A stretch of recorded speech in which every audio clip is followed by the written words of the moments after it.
with Eaton-Evans and Morris Solicitors. We're live now on the Facebook page where you can join in with the show and in all of the usual places that you normally listen to Pure West Radio.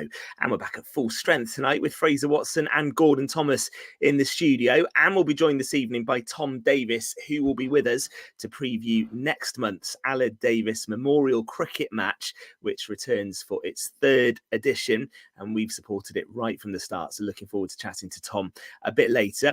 We'll talk football, disability sport, and of course, we'll round up all the weekend's cricket action from across Pembrokeshire. That's all to come between now and 9. Fraser and Gordon, very good evening to you both. Fraser, nice to have you back with us in the studio. How are you doing? All right? Yeah, not bad at all, Ben. Not bad at all. A lot cooler where I am this week. I've never had an iPhone overheat before, but it was a hot day at Edgbaston. Yeah, it was indeed. And we will come to what happened. Of course, we were all set for the final day when we spoke to you. You've been covering the cricket and it was a dramatic finisher. We'll talk about that in a sec. Gordon, evening to you. How are you? Did you have a good weekend? Yes, very good, Ben. I did my usual jaunt around the part of the county to watch a little bit of cricket. We'll talk about that now shortly. Good stuff. It was a 10k for me in Gloucester yesterday. Really hot again yesterday morning. And just two mentions, actually. There was Matthew Rees from the Swansea Harriers. He came third yesterday in Gloucester, and he was the guy back in 2018 who helped a fellow runner finish the London Marathon. So a bit of a legend. That video went viral, didn't it? It was brilliant. Yeah, so he did it. He didn't have to help you over the line then, Ben. You're all right. Well, almost. It was hard work yesterday morning by the canal in Gloucester. It really was. It was hot work. And Mark Whitby as well. I don't know Mark, but I just saw on the results he's a Pembrokeshire Harrier. Pembrokeshire Harrier, and he did it yesterday too. So there was some local representation yesterday as well. Go on then, the weekend's cricket. Fraser, I think you've conditioned us not to ask you too much about your own Saturday, because you've been in great form of late, but you're a marked man now, aren't you? Yeah, quick description. I got there in time, late from work, 1:29. I think was out batting by 1:30 and back in at 1:31. And then put one down behind the stumps, and Phil Sutton and Gordon and Noel had plenty to say from square leg umpire. He said, "I bet you won't mention that on the radio." So just to prove that we take the rough. Phil, he did mention it. I did mention it. Thank you. I'll see you next year. Cricket it's a great game, cricket, but it can be a frustrating one as well, can't it? Yeah. Okay, so the results from Saturday. Let me just read these out, and then you two can go through some of your highlights and tell us what you saw as well, Gordon, over the weekend. There was a win for Carew. They beat Langham by 2 wickets. Cresselly beat Burton by 8 wickets. Loreni were winners at Hebranston by a whopping 160 runs. Saundersfoot beat Narberth by 49 runs. And Neyland beat St Ishmael's by 8 wickets. Those results mean Neyland topped the table by 21 points, don't they? Clear of Carew in second. What were the highlights from the weekend's cricket, chaps? 11 points actually been the difference. 11, I think, at the moment. 149 playing one. I mean, look, I think now I would go as far as saying Loreni are lurking in third, are a dangerous team. I'm not sure they got the consistency to get up there. I think it's between Neyland and Carew now. Neyland for me look relentless at the moment. They've obviously strengthened this year with the addition of Di Davis. Di Davis will guarantee between 500 and 1,000 runs any Division 1 season. The way they're winning seems relentless as well. Batting first the other week, scoring 305. Going to Tish on Saturday, who are a dangerous team on their day, knocking them out for 130 and passing it with ease. So I thought, it's probably the weekend which cemented a 2-horse race, I believe. I'd like Loreni to prove me wrong just for the sake of the division, but I think it's a case of Carew now trying to keep touch with Neyland, and obviously the game between those two second time around could be critical now. Yeah, I popped down to Langham and Carew were playing there, Fraser, and they do look really fired up, to be fair. Brian Hall and the boys, they look really up for this title race. As you say, Neyland are the boys to beat, but I think Carew could push them, especially when they play each other. You just never know what will happen. Also, Cresselly were playing at Burton. They've been in different form. They have been in different form, but they won comfortable at Burton. Earlier in the week, Burton had got their first win, but I think they are struggling a little bit at the moment.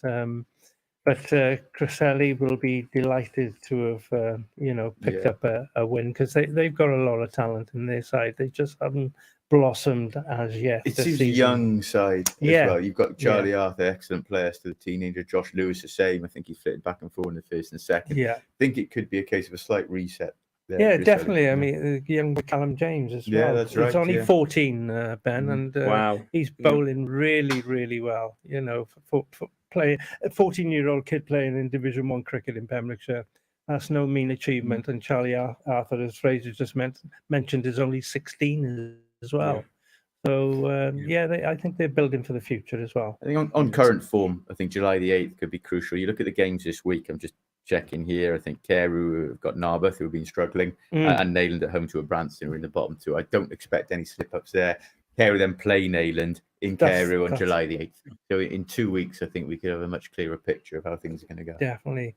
And moving to Division 2, I did pop to Hook as well, who beat Loughred. They're having a good season as well, Hook alongside Haverfordwest. And congratulations to Owen Phelps as well. He cracked a ton down there on Saturday as well.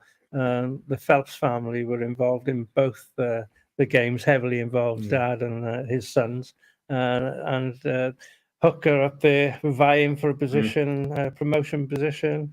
Whitland are there as well, Fraser. I said about Hook 3 or 4 years ago, actually. I saw their second team against Llanrhian, and they were a very young side, talented side, still raw. Yeah. And there's some of those players coming to fruition now. I think in the next 4 or 5 years to come, they'll become a real Division 1 force. You know, you don't have that onward youth record without something coming after it. No, they stick together. Yeah, they'll do okay.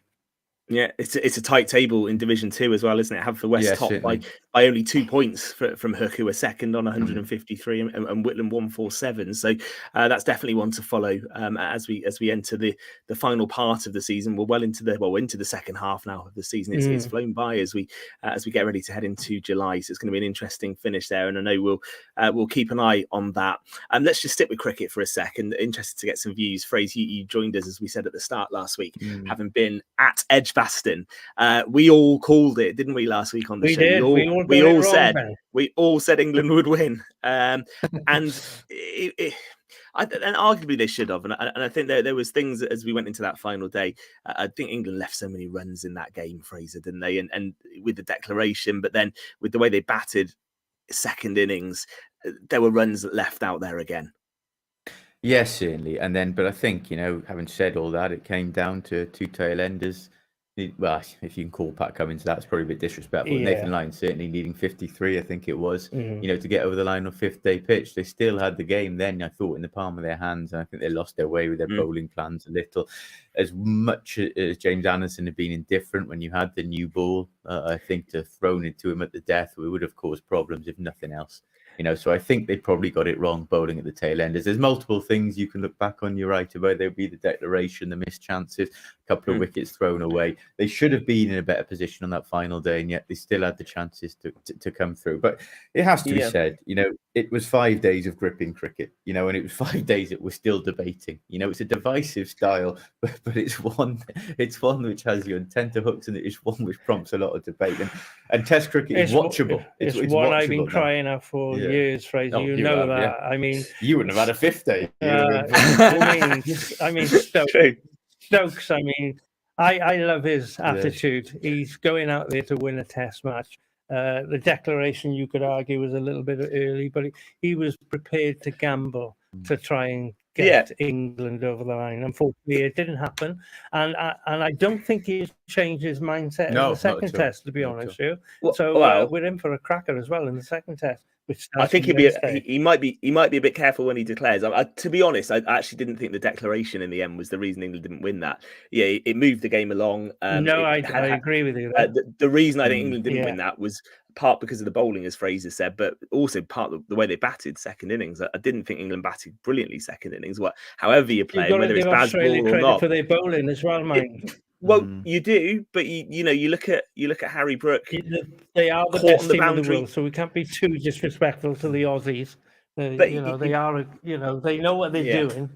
Harry Brook was caught on the boundary 2 balls before lunch, having a big slog, and at some point, you do have to take responsibility a bit as well. Phrase. Yes, I mean, I appreciate what you're saying, and you're right. I think There are, a lot of those players in an attacking mindset now. It is okay to park your attacking mindset for 2 minutes sometimes. I think in that case, certainly 2 balls before lunch, it was a poor decision. But they will go at it, I suppose. And when you are in that, attacking mindset as a batsman, which I've never been in, so I can't really comment on it. You certainly weren't on Saturday, were you? No, well, not for long anyway. It's hard to switch it. It is hard to switch it. But you're right. I think the key is, look, they're not going to play any other way. It's pointless debating that. So I think the key is just being able to rein it in, even if it is for short periods sometimes. So does there come a point where we keep praising the style of cricket, but then we do have to say also we need to win games as well, because we've lost that test. We beat Ireland. We also lost in New Zealand as well, a game we should have won. So is there a tipping point, Gordon? Because you say you love the style. It was interesting. I went to a lunch with Ian Botham just before this Ashes started. Not with him personally, but he was at the liquid lunch. That was very nice. It was interesting to listen to him speak about the way Test cricket is being played today, and he's obviously a fan of it as well. And he said there's going to be moments in this Test match where it's going to look ridiculous the way they're playing, but on the other flip side of the coin, when it comes off, everybody applauds it, and they do go along that line. And as Fraser was pointing out just now, they have got an attitude where they're going to attack, and that's not going to change just because they lost one Test match. They're going to try and rectify it the same way, and the same thing could happen again. Australia could nick it again, because they're up for the fight as well, as they always are. But England got this mindset is we want to blow you away. But can you attack and play aggressive cricket, which I've got no problem with? It's great to see. Yeah. But also play sensible cricket too, because if you don't play sensible, you're going to lose. I know where you're coming from. Yes, there is a balance. There's being reckless, and there's hitting the ball hard and a few sixes, but not continue. When the needs arise, just hang around for a little bit and wait for the bad ball. Don't go looking for a 6 or a 4 every time it comes along. But they, as I said, they are going to attack it, and it's going to be gripping stuff. It's great to watch, as Fraser enjoyed last week as well, sitting there. I think it's better than sitting in a deck chair watching Jeff Boycott blocking for 100 hours, and we're all falling asleep. So, would you say if as long as we keep playing this cricket, it's fine? So we could go 2-0 down in the Ashes at Lords. I hope we don't, but we could. But as long as we play this style, it's fine. That's the attitude they got. They're determined to win. Yeah.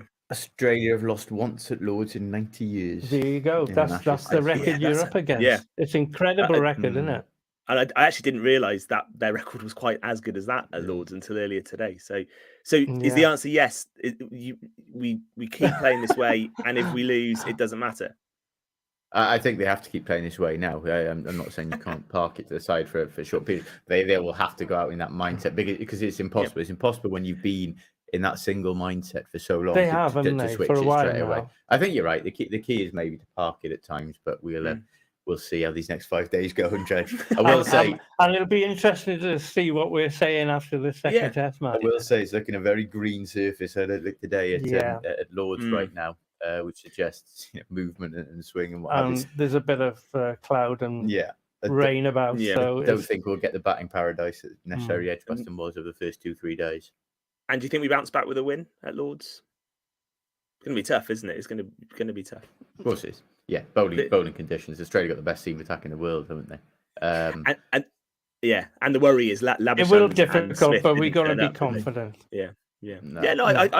I think we were all confident this time last week, weren't we? We also we win, and actually we did get ourselves in the position. And I just think it's picking those moments, because I genuinely don't think the declaration was the reason we lost the game. And I actually understand the declaration more than I understand a bit of what happened the day Fraser was there, the way we batted that day, actually, where I thought we did blow it a bit that day with the way we batted. And I tell you what, Joe Root wasn't a million miles away from bowling us to a victory. Pressure, isn't it? The pressure gets the players.